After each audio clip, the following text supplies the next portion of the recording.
The ticket that was never meant to be. There are moments in life that quietly begin as ordinary, then swell into something extraordinary.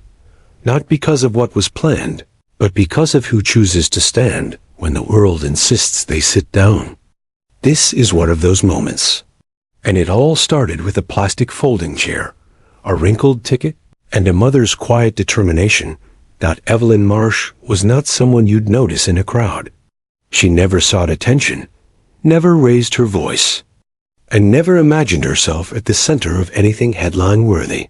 For 53 years, she lived a life of quiet service. She cleaned houses, took on night shifts at the local diner, and sacrificed more than she ever said out loud just to raise her son, Thomas. To most of the world, Evelyn was just a woman, but to Thomas, she was the entire universe. Thomas had made it against the odds. A bright child born into humble means, he devoured library books while other boys played video games. He woke up before dawn to help his mother deliver newspapers before school. He never complained. He understood the price his mother was paying, and silently vowed to make every drop of her effort count. And he did. From community college to earning a full scholarship to a prestigious university. And now, finally, graduation day, a culmination of 12 years of relentless effort. Not just his, but hers. Evelyn held the ticket to the ceremony like it was a golden key to heaven. It was crinkled at the edges, her hands worn from decades of labor. She had tucked it away in the same drawer where she kept Thomas's baby shoes, his honor roll certificates, and a faded photo of his late father in military uniform. The ceremony was being held on the vast lawn of the school's amphitheater. Families lined up hours in advance, dressed in suits and flowing dresses.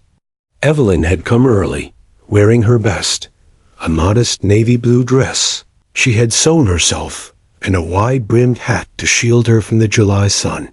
But as she approached the security checkpoint, 2 guards stepped forward. "Ma'am," one said, gesturing toward her with a clipboard. "Can you step aside, please?" Evelyn blinked, clutching the ticket tighter. "Is something wrong?"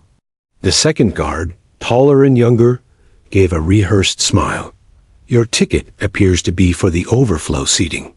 That's in the auxiliary tent by the side." She looked at the paper again. "But my son, he's the valedictorian.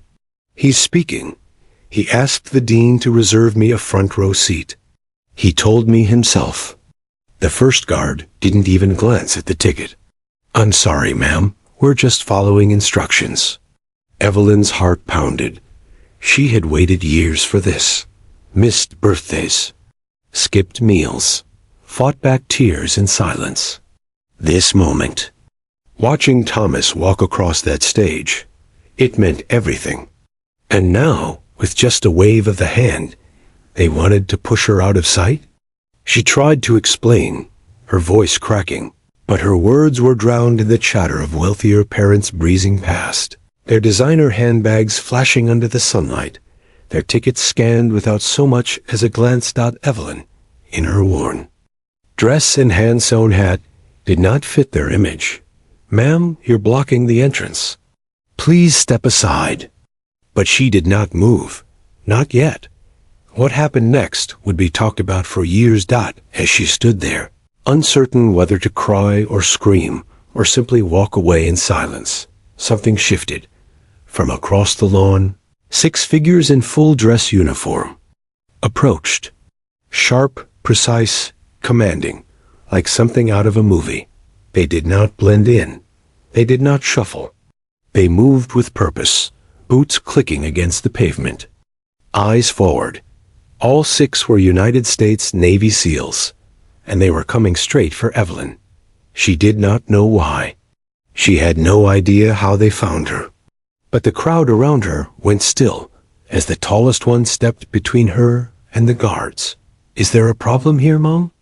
he asked, not to the guards, but to her. Evelyn stammered, unsure what to say. "They said ... I cannot sit where my son. He's the valedictorian." The SEAL turned to the guards, his voice calm, yet edged with quiet authority. This woman is the mother of Lieutenant Thomas Marsh. You will show her the respect she has earned. The guard scoffed. Sir, with all due respect, this is a university event, and I am a guest speaker, the SEAL interrupted. So are my brothers here. All of us were invited by Thomas Marsh, who also happens to be our teammate. He saved our lives in Kandahar. The air around them changed. The guard stiffened. This woman, he continued, turning to face the now curious onlookers, gave us her son, and he gave us everything. Today, you do not send her to the tent. You walk her to the front row like she is royalty. Because, to us, she is. The 6 SEALs flanked Evelyn, 2 ahead, 2 behind, and 1 on each side. The crowd parted like the Red Sea. And Evelyn, stunned, trembling, and overwhelmed, was led to the front row. Where she belonged. Behind the silence, a storm for a moment, Evelyn could not breathe. Not because of fear, not because of humiliation, but because her heart had just been held up and polished like a precious gem before the very crowd that almost discarded her. Men walking with her, tall, uniformed, and silent, treated her not as a woman in a handmade dress, but as a warrior mother whose sacrifices were finally being honored. She sat down slowly in the velvet cordoned row at the very front, flanked on both sides by polished shoes and military precision. The whispers behind her were deafening. Who is she? Did he say SEALs? Wait, that's her son. But Evelyn heard none of it. Her eyes scanned the distant stage. A banner fluttered above it. Class of 2025. Rise, lead, inspire. The wind caught her hat, but she gripped it tightly and clutched the small, crumpled program in her lap. Her hands were trembling. Her thoughts were not in the present, but drifting back through decades of toil. She remembered a winter when the heater went out, and she wrapped Thomas in 3 layers of blankets, while she stayed up to boil water for warmth. She remembered walking through the snow to her second job, wiping away tears not from sadness, but from the biting cold that cracked her skin. She remembered every time she ate less, so he could eat more. Every time she smiled when inside she was breaking. And now she was in the front row, not just for the view, but because 6 men who had seen war called her a queen. On the stage, university officials shuffled papers and adjusted microphones. It would still be 20 minutes before the valedictorian address. Evelyn's eyes welled up as a memory bubbled to the surface. The night Thomas got his acceptance letter to the military program, he came home breathless, the envelope clutched in his fist like it was sacred. I got in, Mom, he whispered, barely able to say the words. I made it. She held him tight, her hands still smelling of lemon soap from the restaurant shift. You are always going to make it, she whispered back. But I need to tell you something, he had said. I didn't list Dad as my next of kin. I put your name down for everything. If something happens, they'll come to you. She remembered swallowing the lump in her throat. I'm proud of you, she had replied. And I'm not afraid. Not of anything, as long as you keep your promise. What promise? That you'll come back to me. He had nodded then, but war was not a thing of promises. It was a thing of chance, of brutal, unfair fate. Yet, somehow, her son had returned, whole, honored, and now a university graduate and a decorated officer. Suddenly, a hand rested gently on her shoulder. It was the lead SEAL from earlier. Mrs. Marsh, he said softly, leaning so only she could hear. I thought you should know. Thomas was the one who invited us. He said you might not be treated with the respect you deserve. He said, watch over her like you watched over me. Evelyn's throat tightened. He continued, we would have come anyway. He is our brother. But you are the reason he is who he is. Evelyn shook her head, emotion surging in her chest. No, he's the one who kept fighting. The seal gave her a look of deep reverence. Because you taught him how. Then came the moment the crowd had been waiting for. A booming voice echoed through the microphone. Please rise and welcome our valedictorian, Lieutenant Thomas Marsh. The crowd erupted in applause. From behind the curtain, a tall figure emerged. His uniform was crisp, his posture perfect, and his eyes scanned the audience until they landed on her.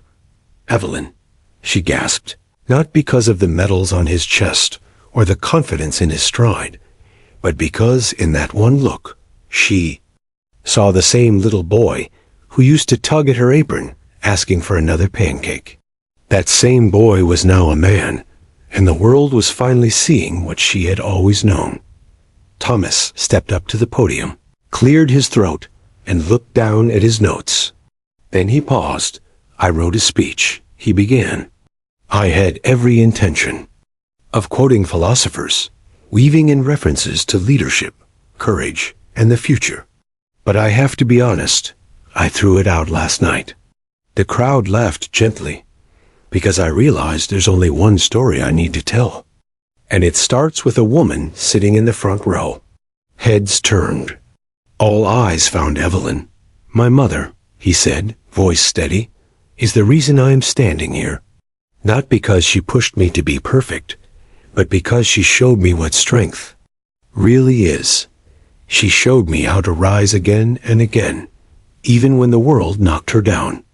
Evelyn tried to hold back tears, but failed. She worked 3 jobs at one point, slept maybe 3 hours a night, wore hand-me-downs just so I could have new shoes. But never once did I hear her complain. Never once did she let me believe I could not reach the stars. He paused, the silence heavy with emotion. She did not graduate from college. She did not serve in the military. But she is the greatest leader I have ever known. The crowd was now silent. Not out of obligation, but reverence. Thomas continued. Today, people will congratulate me. They'll call me accomplished. But let the record show, this diploma, this uniform, this stage, none of it would exist without her. A single tear rolled down Evelyn's cheek as the seal beside her quietly stood and saluted. The rest followed. The crowd, moved by something far deeper than ceremony, began to stand. Not for Thomas, but for Evelyn. After the ceremony, as people flooded the stage for photos and flowers, Evelyn remained seated. She was too overwhelmed to move. Her hands rested on her lap, her soul still soaking in the moment. And then, Thomas was there. He knelt in front of her. Double quotes, Mom. He said, eyes glossy. You look beautiful. She smiled. You did good, baby. You did more than good. I had the best teacher. He reached into his coat and pulled out something she was not expecting. A golden pin, shaped like a star wrapped in a laurel. It's for you, he said. It's the medal of motherhood. My teammates made it. We figured. There should be medals for moms like you, too. Her hand trembled as she took it. It weighed nothing in her palm and everything in her heart. Do you think your father would be proud? She asked. Thomas looked at the sky. I think he's clapping louder than anyone here. The medal they never give out. The parking lot outside the university was a rolling tide of hugs, confetti, car alarms, and bright laughter. Graduates, wrapped in sashes and giddy freedom, poured out with parents in tow. Photographers shouted instructions. Balloons bobbed overhead, tangled in the branches of oaks that had stood longer than any student here. Evelyn stood still in the middle of it all, clutching her handbag and the handcrafted medal in her palm, a golden star wrapped in a laurel that shimmered faintly in the sun. She had never held a real award in her life. This one, though unofficial and forged by friendship, felt like the highest honor ever placed in her hands. Thomas walked beside her, towering now, but still glancing at her every few steps to make sure she was okay. He carried a large bouquet of Lily, her favorite. The 6 seals had vanished into the crowd, but not before offering her respectful nods and one final salute. They reached her car, the same aging Toyota she had driven for nearly 2 decades. Its passenger seat had carried school lunches, laundry baskets, and late-night burger runs. Its steering wheel bore the faded grooves of years gone by. And today, for the first time, it waited to carry a mother home with her heart finally full. "Remember this car?" she asked softly as Thomas opened the door for her. "I remember the seatbelt always got stuck," he chuckled. Evelyn smiled. "Still does. Some things never change." As they pulled out of the university lot, Thomas reached over and placed his hand on hers gently. "Let's go somewhere," he said. She blinked. "Where?" "Not home, not yet. Somewhere quiet. I want to tell you something. Something I have not told anyone." Evelyn's stomach tightened, not with fear, but with the maternal sixth sense that had never failed her. She nodded. "Anywhere you want." They ended up at a lookout on the edge of town. The same one they had visited only once before, the day before he shipped out to boot camp. It overlooked the wide curve of the river below and the edges of the city skyline, the rooftops glowing gold in the late afternoon. They sat on a bench in silence for a while. Seagulls drifted over the water. The air was warm and still. "I was supposed to die?" Thomas said suddenly. Evelyn turned to him, startled. "In Kandahar. That mission, we were ambushed. 2 of the guys went down in the first 10 seconds. I was pinned behind a vehicle, and I had no cover to escape. I thought that was it. I even said goodbye in my head." Evelyn could feel her heart constrict. Her fingers tightened around the metal in her lap. "But then I remembered something," he said. "Not training, not protocol, not even Dad's stories. I remembered your voice. That time you sat with me all night when I had pneumonia and told me you're stronger than this, over and over." His eyes shimmered, and I believed it. Evelyn stayed quiet, her voice locked behind tears. Thomas continued. "I crawled to safety. I pulled 2 of them out. And when the medevac arrived, I was unconscious, but I was alive." He finally looked her in the eye. "I survived because of what you gave me long before I ever wore a uniform. You taught me grit, faith, resilience. I didn't need to wear a SEAL trident to learn courage. I already had yours." Evelyn's hands covered her mouth. "And now," he said, pulling out an envelope from his jacket, "I want to do something I should have done years ago." He handed her the envelope. It had a university seal. Her fingers shook as she opened it. It was an acceptance letter. "To the university's adult degree program," Thomas explained. "Fully paid. You said once years ago that you gave up your dreams for me, that you always wanted to be a nurse. Well, now you can be, if you still want it." Evelyn could not speak. "We can do it together," he added, smiling. "I already told them. They said they've never had a mother-son pair enroll before." She burst into tears, not from sadness, but from a joy so large refused to stay inside. Later that night, they returned to their neighborhood. Quiet little cul-de-sac where Evelyn had lived for over 25 years. The houses had identical mailboxes, HOA mandated shrubbery, and pastel-painted fences. But nothing about her home was ordinary. It was where sacrifice had lived. Where a single mother raised a boy into a man, the country was proud of as they pulled into the driveway. A white envelope taped to the front door caught their attention. Evelyn sighed before she even stepped out of the car. "It's the HOA," she muttered. Thomas narrowed his eyes. Sure enough, it was a notice of violation. Subject: unauthorized vehicle parking.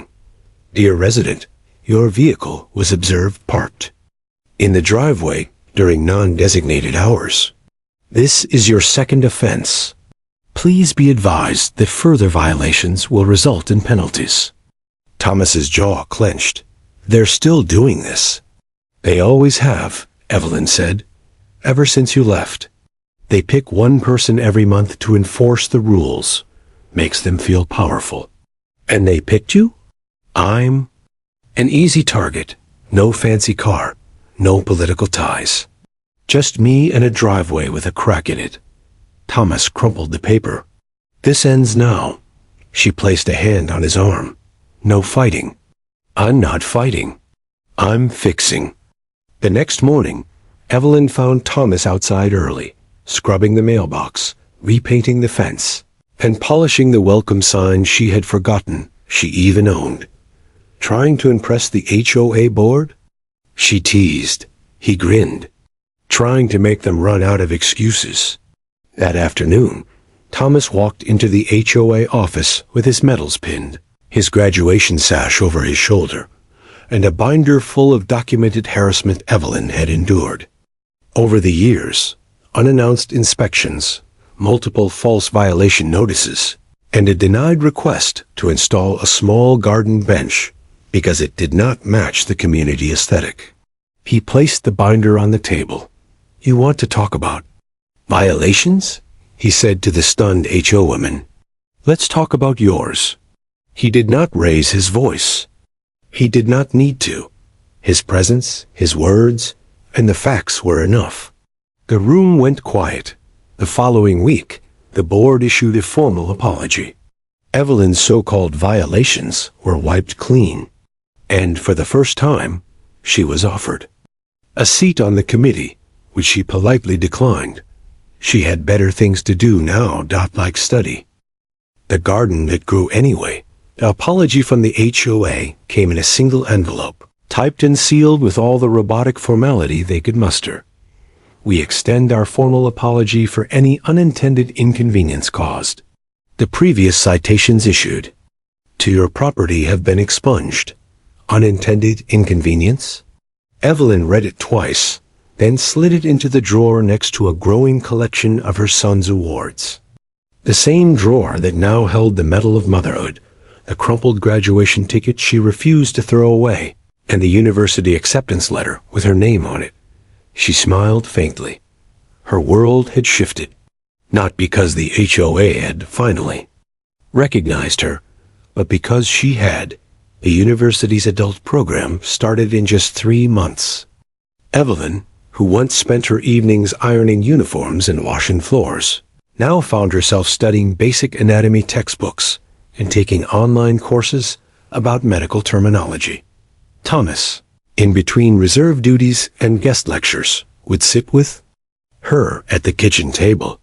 He explained Latin roots and how the circulatory system functioned like a mail delivery service, something she could grasp easily. He never once treated her like a student lagging behind. He treated her like a teammate. Same way he had been treated by the SEALs. You're crushing it, Mom, he would say, tapping her notes with pride. If they had ranked classes based on life experience, you'd graduate with double honors. She laughed, though sometimes she wondered if she was too old to start again. But every time doubt whispered, she remembered the graduation stage and the way her son had looked at her. With reverence, with pride, but peace, especially in neighborhoods controlled by petty rules and paper-thin authority, rarely lasted long. It began with the bench. That Evelyn had always dreamed of planting a small garden. Nothing fancy, just a patch of lavender, a few roses, and a sturdy wooden bench where she could sit and study under the sun. She bought everything herself, spent a weekend digging with her hands. She even stenciled the word hope onto the bench in soft, cream-colored paint. It was her oasis. For exactly 6 days, out then came the letter. Violation. Notice.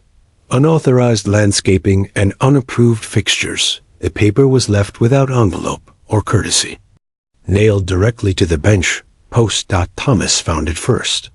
His jaw clenched before Evelyn even saw what it said. This again? He muttered. Unapproved? It's a bench, not a nightclub. She read the note silently, then tore it down. I'll attend the meeting, she said quietly. Thomas looked at her, unsure. You sure? I'm not the same woman they dismissed last year, she said. And I'm certainly not the one who's going to back down over a patch of roses. The next Thursday, Evelyn walked into the HOA meeting alone. The room was stale and beige, with a plastic pitcher of water at the center, and 5 board members seated like silent judges. They had seen her before, as a target, not as a voice. But this time, she brought something different. She brought evidence. She brought dignity. And most importantly, she brought the full weight of her story. I'm not here to argue, she began. I'm here to remind you of what neighborhoods are supposed to be. The chairman raised an eyebrow. Mrs. Marsh, we are merely enforcing what? She interrupted, her voice calm but strong. Uniformity? Suppression? You have cited me for planting lavender, for installing a bench. But you have overlooked the barking dog across the street, the lawn ornaments next door, and the unregistered vehicles parked overnight 3 houses down. Do you know why? No one responded. I do. Because I am the easiest target. A single woman, middle-aged, not part of your cocktail circuit, not someone you consider a pillar of this community. She took a breath. My son fought for this country. And now I fight for peace in the space he grew up in. There was a silence so deep, even the humming air conditioner seemed to stop. Another board member, older, cleared his throat. Perhaps a reassessment is in order. And just like that, the HOA caved. The garden stayed. The bench stayed. And Evelyn walked out, not just with her head high, but with her voice heard. The weeks that followed were the brightest Evelyn had known in years. Neighbors who had once ignored her now waved from their porches. A woman from 3 blocks down dropped by with cookies and asked about the garden. An elderly man who used a walker began sitting on her bench in the evenings to watch the sunset. Evelyn welcomed them all. It was no longer just her garden. It had become the community's quiet rebellion. A symbol that beauty could bloom even under bureaucracy. One Sunday afternoon, Thomas came home early. He was in casual clothes, a rare sight, carrying a thick manila envelope and a strange smile. What's this? Evelyn asked as he placed it on the kitchen table. I got a call, he said, from a documentary team. They're doing a piece on unsung heroes, people who quietly shaped warriors. They want to feature you. Evelyn blinked. Me? He nodded. They heard what you said at the graduation. Someone filmed it. It made its way around military family groups. They said they've never seen a mother honored quite like that. She sat down slowly. I don't know what to say. Say yes, he replied. Because people like you don't usually get their stories told.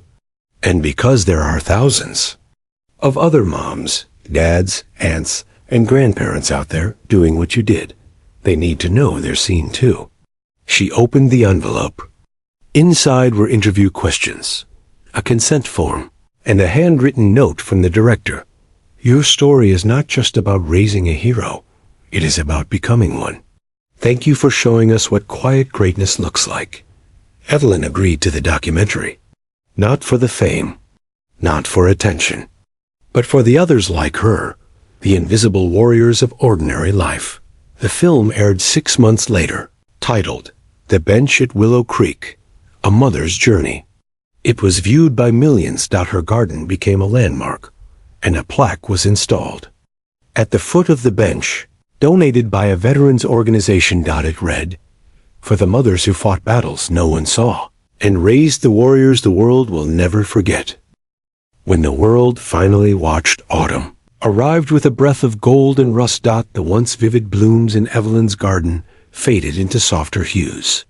The lavender bowed with age, but its scent still lingered in the air, like a memory that refused to fade. Her garden bench, now a symbol in its own right, saw more visitors than ever. Children played beside it. Elderly neighbors read their books upon it. Veterans visited quietly and left without a word, often with tears in their eyes.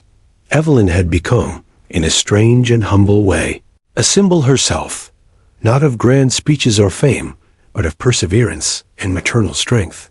The documentary, The Bench at Willow Creek, A Mother's Journey, had gone far beyond what she or Thomas ever imagined. It aired on national television, streamed online, and was even translated into 3 languages. Across the country, and even outside of it, Evelyn's story sparked conversations in homes, military bases, classrooms, and kitchens. But Evelyn remained unchanged. Every morning, she still woke early, brewed her tea with honey, read for her nursing courses, and walked to the garden to check her plants.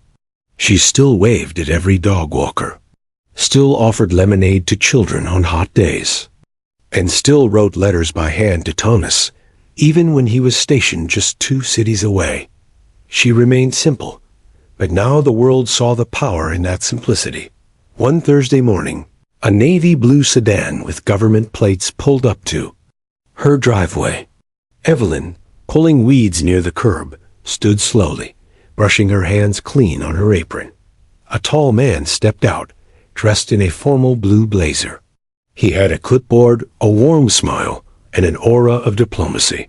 "Mrs. Evelyn Marsh?" he asked. "Yes," she replied, cautious. "I'm with the Department of Veterans Affairs," he said. "May I speak with you for a moment?" She nodded slowly and offered him a seat on her now famous bench. He smiled. "A good choice of spot," he said. Then he opened his folder. "We've received several nominations from servicemen, their families, and citizens across the country," he explained. "Your name came up repeatedly. We've reviewed your story, your son's commendations, and your contributions both as a mother of a serviceman and as a community leader." Evelyn was quiet. The man continued. "We'd like to award you the National Gold Heart Service Medal. It is rarely given. In fact, only 11 civilians have received it in the past 2 decades. But the committee feels you embody what it stands for: quiet courage, unwavering support, and life-changing impact."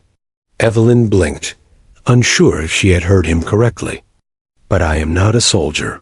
You raised one," he said softly. "And then you raised a community." The ceremony was held at the state capitol. Evelyn wore the same navy blue dress she wore to Thomas's graduation.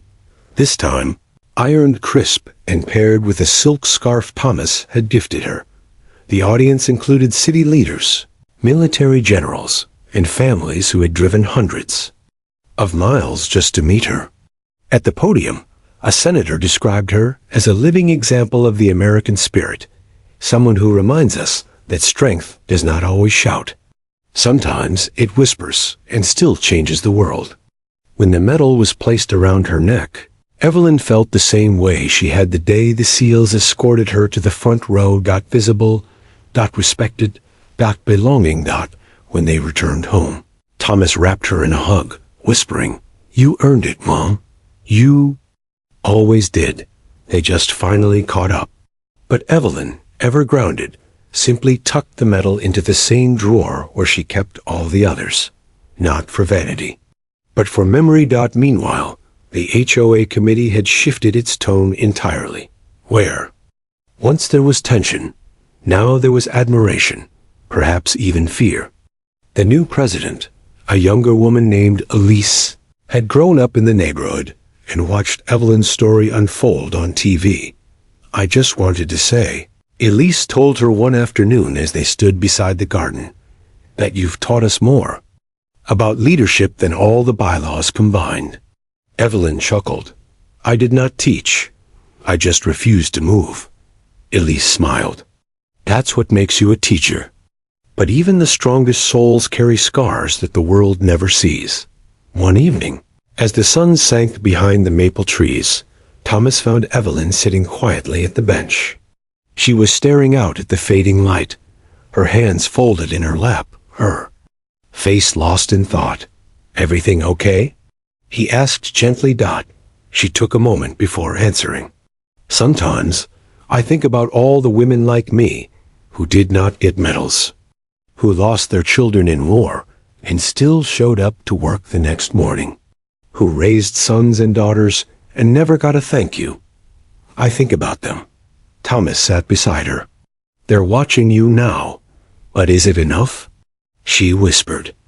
"To be seen? After so many years of being invisible?" Thomas looked out at the garden. The flowers gently swayed in the breeze. "I think being seen is where healing begins," he said. "But being remembered? That's how legacy is built." He reached into his pocket and handed her a small folded paper. A note. It read, "Because of you, I chose to stay in school. A neighbor's son. There are more," he said. "The mailbox is full. Kids, moms, even teachers, they all watched the film. They see you now, Mom, and they're starting to see themselves too." That night, Evelyn placed the note in the drawer, the one filled with medals and memories. And then she sat at her desk and began to write. Not a letter, not homework, but a book. She titled the first chapter, "The Day They Asked Me to Leave." Because that day, the humiliation, the guards, the seals, the walk, that was the day everything changed. The story had begun with exclusion, but it would end in legacy. The day they finally stood for her, Evelyn Marsh stood at the podium, her voice steady, though her fingers trembled slightly as they gripped the wooden edges. Behind her, the banner read, "National Military Families Summit, honoring the quiet heroes." All room filled with over 2,000 people watched her with hushed reverence. Mothers, fathers, service members, educators, students. Rows of chairs filled the grand hall. Cameras rolled quietly in the back. A dozen more countries live-streamed the speech globally. And all Evelyn could think about was her garden, her bench, her cracked driveway, her son's voice when he was 5 years old asking, "Why don't the other kids' moms have to work so late?" She had never imagined this. She never asked for this. But now, she had been given a microphone, and she would not waste the moment. "I was once told I did not belong," she began, her tone clear and even. "At a university graduation, at a committee meeting, at the table where decisions were made. I wore a dress I sewed myself, shoes I bought on clearance, and a life that, to some, looked too simple to matter." She paused, letting the silence settle. "But I was not simple. I was strong. I was showing up, and I did not come alone. I came with every mother who skipped meals so her children could eat, every father who worked triple shifts, every guardian who sat up with a sick child, then faced the world with tired eyes and no applause." There was a shift in the room, a quiet nodding. 1,000 private memories stirred. I stood alone that day, until 6 seals made sure I would never stand alone again. The crowd stirred, recognizing the story. Many had seen the documentary. Some had lived their own version of it. Evelyn continued, "I am not a general. I do not wear a uniform. But I raised one, and I learned something, that courage is not taught in training. It is passed down in kitchens and quiet bedrooms, in whispered prayers and long nights, in handwritten notes left in lunchboxes." A tear slid silently down her cheek, but her voice held firm. "This medal around my neck does not belong to me alone. It belongs to all of you." She paused again. "And when they tell you you are too small, too unimportant, too ordinary to matter, you remember me." The room erupted in applause, but Evelyn did not bask in it. She smiled once, humbly, and then stepped down from the podium. The speech made headlines. Again. But this time, it did more than go viral. Started a movement. Within weeks, communities, across the country began establishing quiet hero gardens in their neighborhoods. Small, public spaces dedicated to the parents and caretakers of service members. Benches appeared in public parks with plaques, honoring those who had quietly sacrificed for others. Evelyn's little garden at Willow Creek became a pilgrimage site for those who wanted to feel seen. Local kids now referred to her as Miss Marsh the Brave. Letters flooded in from other HOAs, many of them requesting permission to republish her story in their newsletters. Churches shared her speech during Mother's Day services. Even schools included her in civics lessons as an example of civil courage. And then came the phone call. It was from the White House. Double quotes, Mrs. Marsh.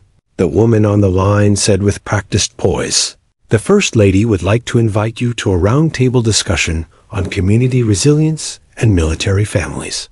You would be one of the featured speakers." And she asked if your garden bench could be replicated on the White House lawn as a living tribute. Evelyn almost dropped the phone. Later, Thomas would tell her, "You've done more with a bench and a voice than some people do with a podium and a platform." She smiled. "That's because my voice did not start in a microphone. It started in silence." Back at home, the Willow Creek HOA had changed its tone permanently. With Elise still serving as president, the committee became more compassionate, more inclusive, and even rebranded itself as the Neighborhood Wellness Board. Evelyn was offered a ceremonial lifetime seat. She declined. "I prefer to serve in the garden," she said, "not behind the glass." Instead, she started a mentorship group for mothers, especially single mothers, offering encouragement, resources, and community. She called it the Front Row Seat Society. Their motto? "If no one gives you a seat, make your own, and plant flowers around it." As winter approached, Evelyn finished her book. The last chapter closed with the same words she spoke at the military summit. "You remember me. And you remember that quiet women can raise loud legacies." The manuscript was picked up by a major publisher. The book debuted at number 3 on the bestseller list. Within weeks, Evelyn was booked for interviews, keynote speeches, and even a short guest appearance on a major morning show. But she never left the neighborhood. Even with all the fame, she stayed in the same one-story home, with its same humble porch and faded mailbox. Why? Because, as she once told a journalist, you do not need to move to matter. Sometimes, staying in place is the greatest revolution of all. One afternoon, as golden light poured across the garden path, Evelyn sat at the bench alone.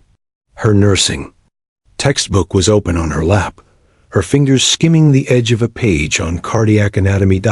From the edge of the sidewalk, a small boy approached shyly. He wore a backpack 2 sizes too big and carried a scrap of notebook paper folded 4 times over. "Miss Marsh?" he asked. "Yes, sweetheart." He held out the paper with both hands.